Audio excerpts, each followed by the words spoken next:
Welcome to Overtime on Inferno, your weekly roundup of all the big stories in Counter-Strike in less time than FaZe's 16-1 suplex of Liquid on Nuke. I'm Logan, this is Aizyesque. Let's get into the buy round. No more talking, now we fight!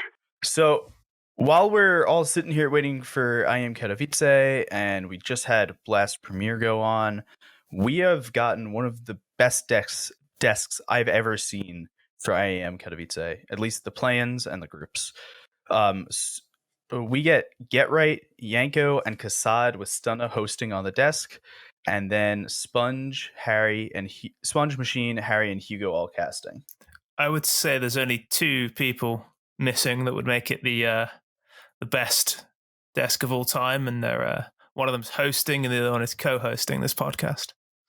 Yeah, no, I think we'd be really good in that position. Yeah, I think so. I reckon I know at least enough at least as much as Get Right. I reckon. I'd say you're somewhere in that general area. Yeah, I'll take. And that. I mean, it's questionable how much Yanko knows, and it's questionable how much I know. So it's basically a 1-for-1 trade there. Yeah, I mean, I'm sure you could mastermind FaZe and MIBR and all those great teams he was a part of. I mean, did they do anything while he was there? No, not really. No. There we go. I can't do worse. Exactly. That's what I'm saying. Like, you could mastermind it at least as well as he could. All right, let's get into the execute. Throw in a flashbang, throw in fire, throw in smoke! IEM Katowice starts tomorrow as we're recording on Monday, so it starts on the 16th. There are some good games in here. Every game is so good. Every game is so good. Except like maybe Virtus Pro Vizsla Krakow, because I don't know anything about most of these. I mean, there's a Vizsla little Krakow players. storyline there. There's like a really small storyline there. It's like Poland versus Virtus Pro. Yeah. So, okay, let's start with the beginning, which is at 6 a.m. Eastern Standard Time, which means it's 11 a.m. GMT. 12 in midday in the continent. A game that I, on the East Coast of the United States, am thinking about waking up at 6 a.m. to watch is Big against Movistar Riders, in which the storyline is Smooya is facing his old team. I mean, it's pretty hype. Like, that is an exciting game, but I don't know how, if you're going to wake up for one of these games, it isn't Spirit versus Cloud9. Like, Spirit, I love watching Spirit, and it's Cloud9, like, the Colossus that isn't. I mean, I've got 2 monitors and a TV all here. What makes you think I'm not going to have all 3 of the games up at the same time? That is true. I mean, there's a reason I have 3 screens. Yeah. Why else did I buy these then? Because, I mean, even the other game is Gambit Team 1. I've watched quite a lot of Gambit in the last year. Obviously, working at DreamHack Opens. And Gambit are seriously good. I mean, they were a little bit dodgy at the start of this year. But I also like Team 1 just because Malbs MD is absolutely ungodly. He's so good. And I really hope Team 1 qualify for the whole thing, because so many people are going to discover him at this event if they do well. He is so good. Yeah, so speaking of teams making it, 8 of these teams are going to make it. So let's run through the matches really quick, and then we'll double back on any we want to go into a little bit more. So Big Movistar Riders, Spirit C9, Gambit Team 1, Renegades against Mouse Sports, Virtus Pro and Vizsla Krakow, NiP Complexity, OG Fnatic, and Liquid MIBR. I want to jump back. It's just not a bad game. It's so good. Like, it's just not a bad game. I don't understand, man. How have they done it? And here's the thing. I'm not sure that even if you just put all these teams into a random bracket generator and hit shuffle, I'm not sure that there would still be a bad game.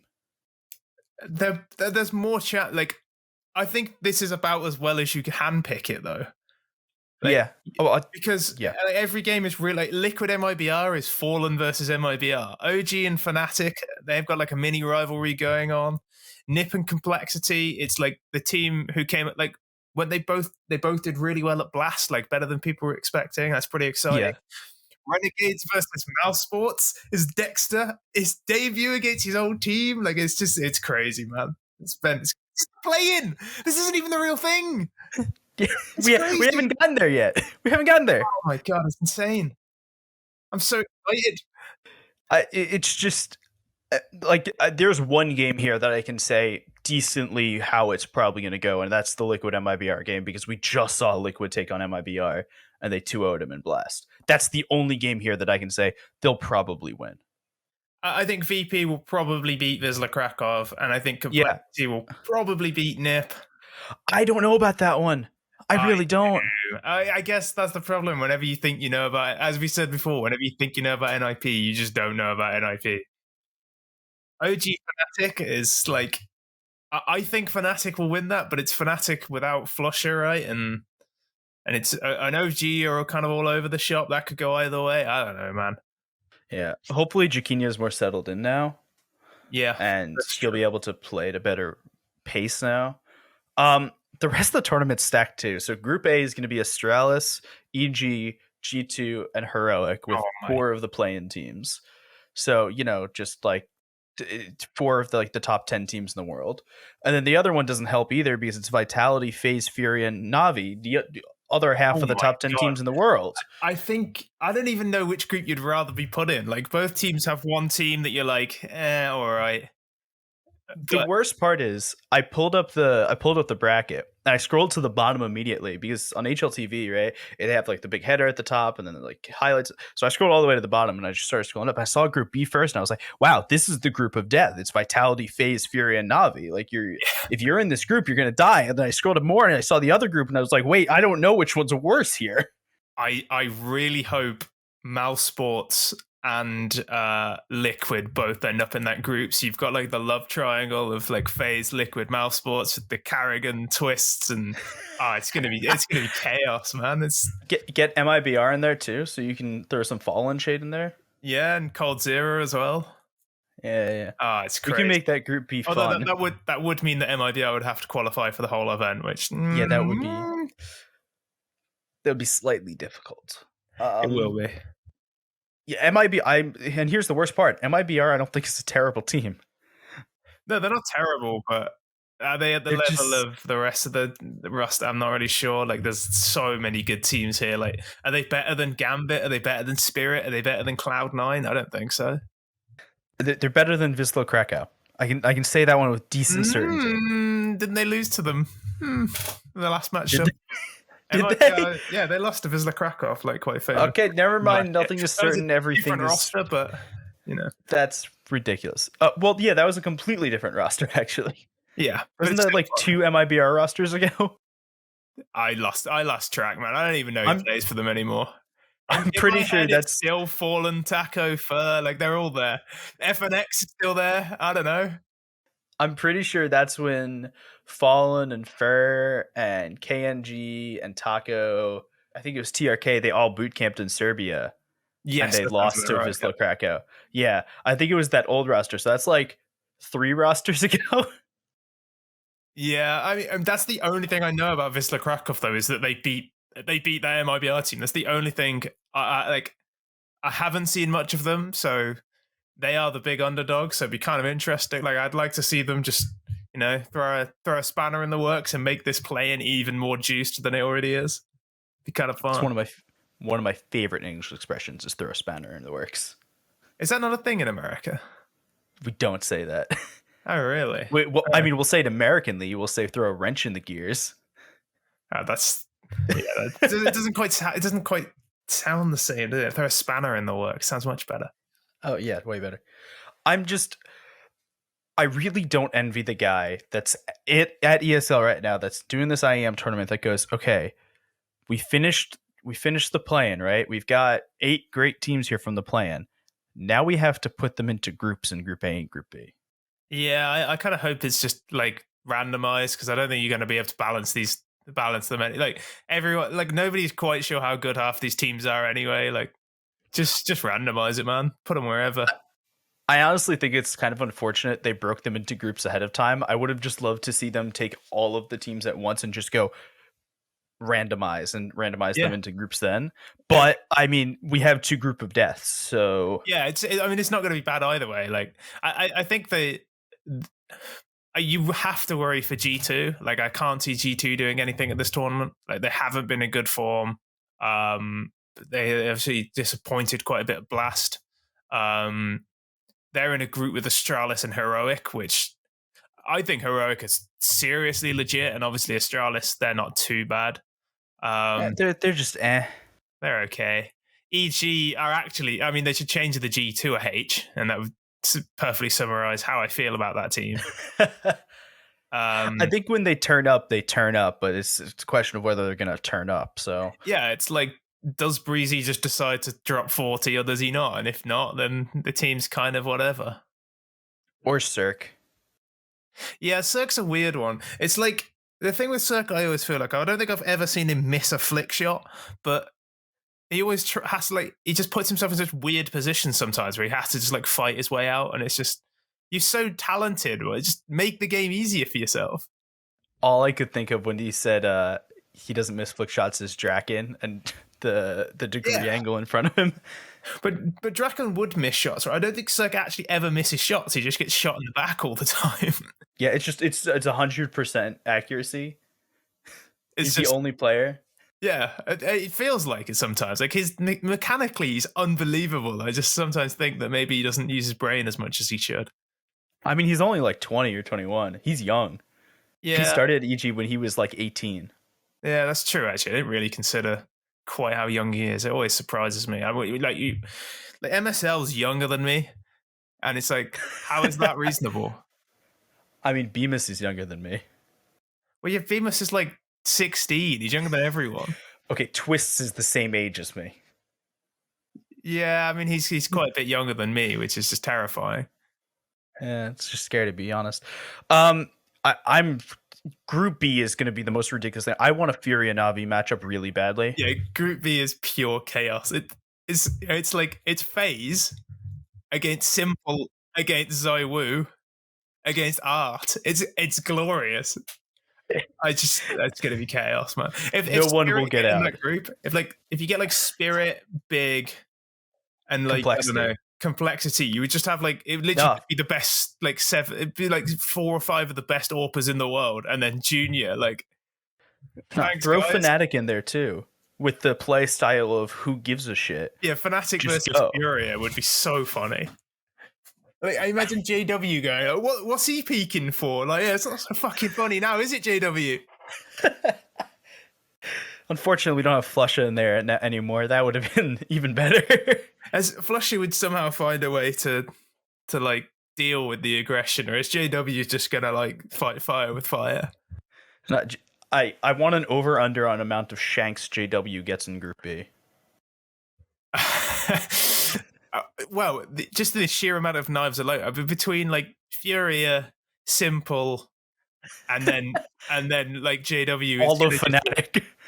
Yeah, they might genuinely just, like in matchmaking where you're like 15-0 down, like knifes mid, like that would just be round 4 of Fnatic versus Furia. All right, let's get into some trade kills. Sniper is down. So this is a new segment where we're going to talk about movement that's happened in the scene, just some not trades, but players moving to different organizations and how that's going to affect everything else. Karrigan has moved from Outsports to FaZe, has been reported by everybody for the last 3 months.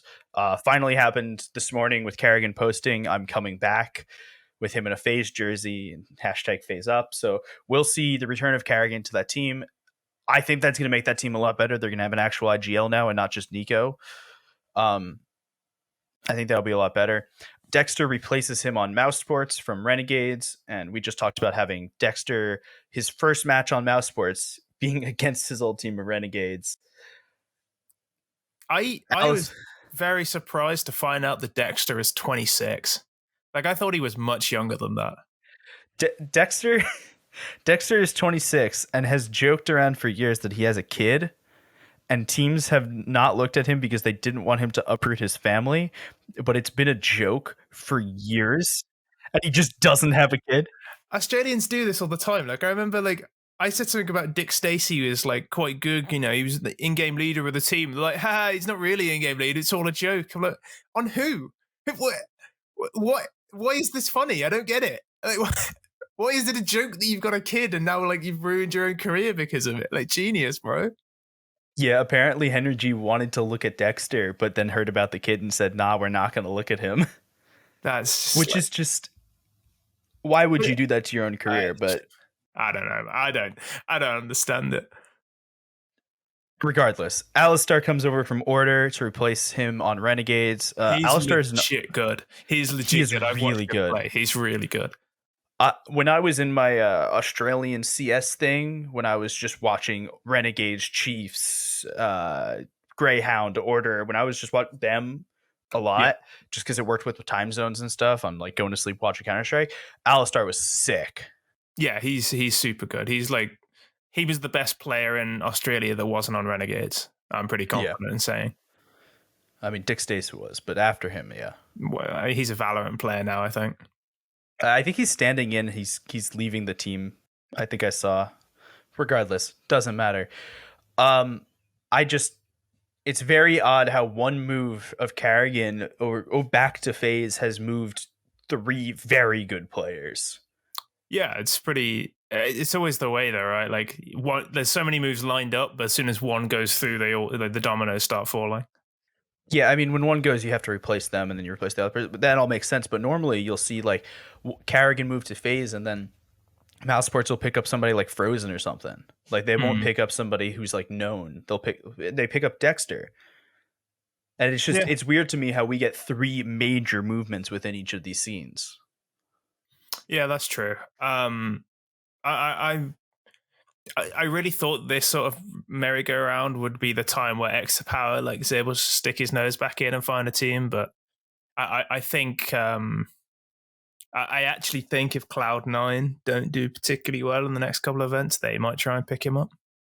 That would be awesome, to be honest. I think it's the most like obvious place for him to go, personally. Yeah, I think it's a really good place. All right, let's talk about really quickly before we get into the post plant and what happened at Blast. What's going to happen with Olaf Meister now? Because he's retiring, he's gone. That's right. It's got to be. I mean, that is the Swedish retirement team, but they look like they're trying to do something now that they got like Hare and Heap and Halzerk, and they have all the H's. So Olaf Meister doesn't have an H in his name, so I don't think he can go there just legally.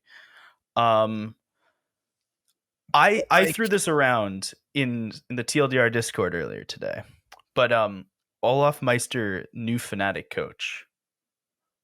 That seems like a waste, man. Like, the guy can still play if he wants.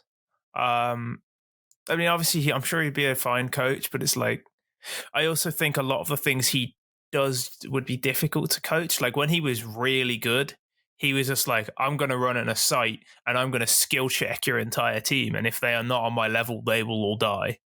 And that's kind of difficult to teach. You can't just teach somebody to be a better aimer than their opponents. Yeah.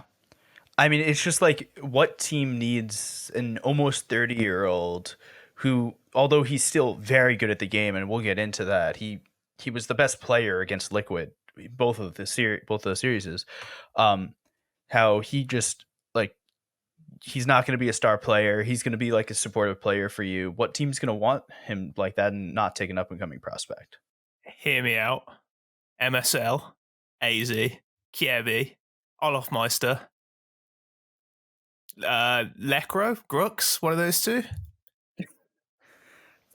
God, that sounds super team.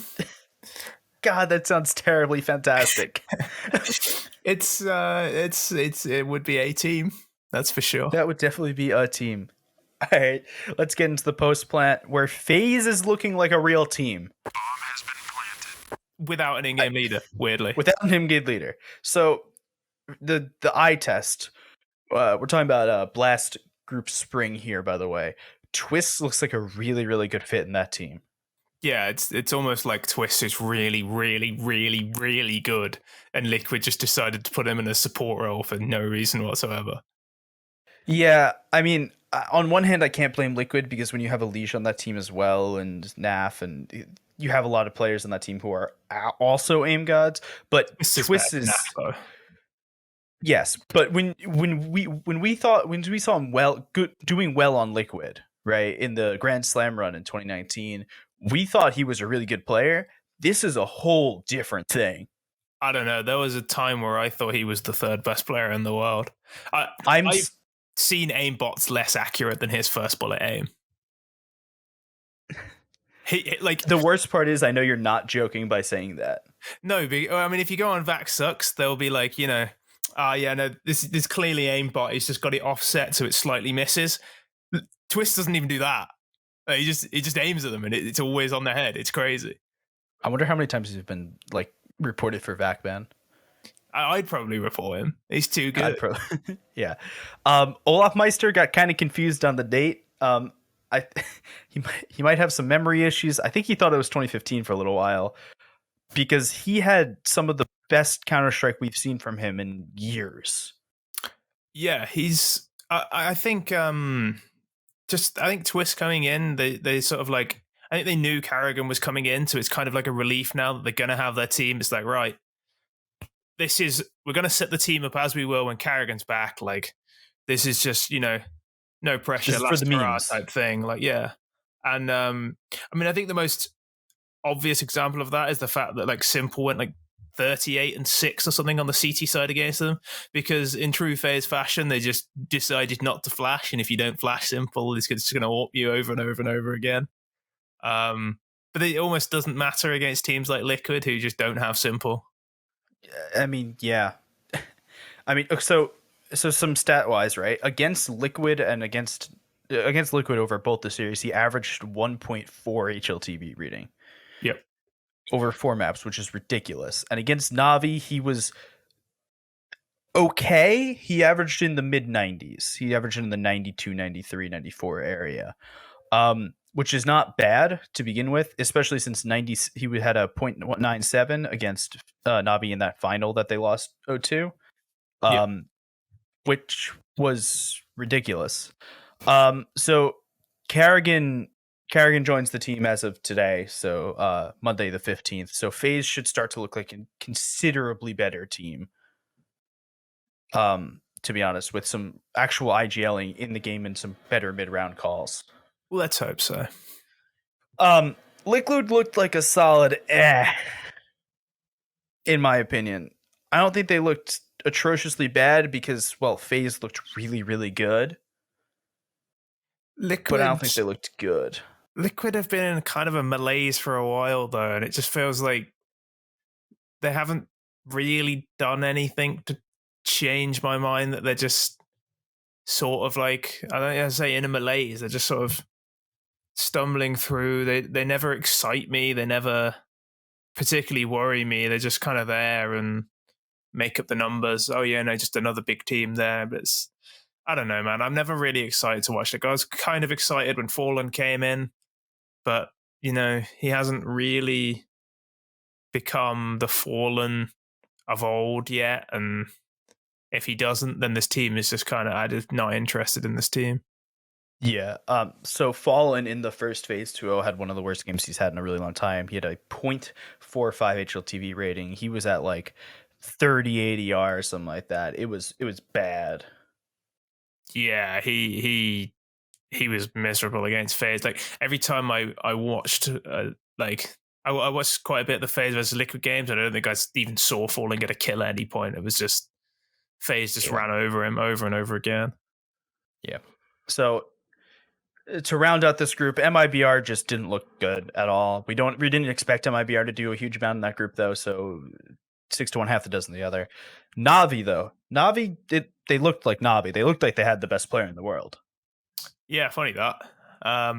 Insane. I mean, against FaZe, it was like, you were saying, Olaf Meister went negative in every game. It's like, yeah, he did, but most of, like, I think in both games, it was at least 3 members of Navi also went negative. It's just Simple was just like plus 60 against FaZe.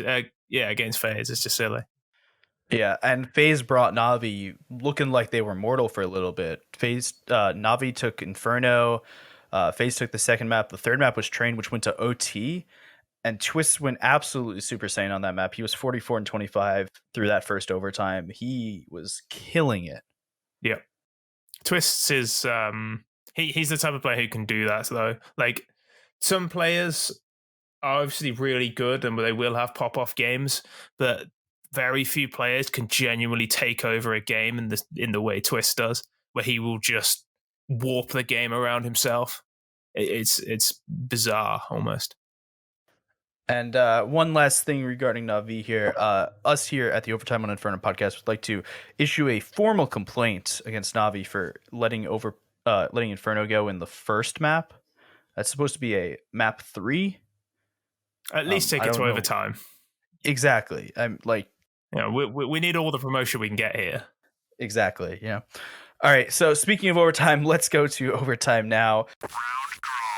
Furia has finally decided to debut Junior in Katowice. I know it was not their problem at all. Junior's having passport issues, but he is finally going to debut for that Brazilian team, and we'll see how Honda and him work out in that team. I'm excited. I like Junior. I think he's really good. That's it. That's all I've got. I think he's really good. That's all you got on Junior. Yeah, okay, good. Apex decided to take a break from playing like an hour before their first match at Blast this past week. We wish the best to Apex, and regardless of whether it's familial issues or burnout or something like that, it's happening, and it's unfortunate for all parties, isn't it? Like nobody wants. Like it's bad for everyone. We don't get to see. Like Apex obviously has the problems. Vitality have to fill in on short notice, and it does mean that Vitality won't be playing with their full roster, which is obviously sad for everyone involved. I mean, here's the thing, though. I was thinking about that, and Vitality will be actually playing with a normal full roster because they have Nevera. Well, true, but they won't have an IGL, but they'll still have their Inferno team will be decently close, and I think Shocks can IGL decently well. I'm sure they'll be fine, but they also would prefer to have Apex, I'm sure. Yeah. Peacemaker is out of a job yet again with Mad Lions, but both of us are convinced that he's going to land directly on his feet. He always seems to find a job. Yeah, he's like throwing a cat out of a window. Always lands on his feet. And finally, Guardian is back on the free agency list after 1 year on the bench of Na'Vi. It'll be interesting to see if he's joining AZ and MSL. Although he's going to have to convince MSL to drop the AWP, which I don't know. I mean, they just double up every round. That's true. I mean, you've got AZ, MSL, Olaf Meister, KRB, and Guardian. I mean, you're not really thinking about strategy too much for a lot of them. I'd trust 4 of them to AWP, but we'll leave KRB on a rifle, I think. I've seen him off, and it's not always the prettiest. That's a pretty good call. All right, that's it for this week. Make sure to follow us on Twitter at ReadTLDR, at Logan Ramhap, and at AZSque. We'll see you guys again next week in the middle of IEM Katowice. Let's go. Hey, it's Logan. Thanks for listening to Overtime on Inferno. If you can follow and review us on your favorite podcast player, we're going to choose a lucky reviewer to shout out on the next episode. And if you have any feedback at all, please email me at logan@readtldr.gg. We love hearing feedback from our listeners.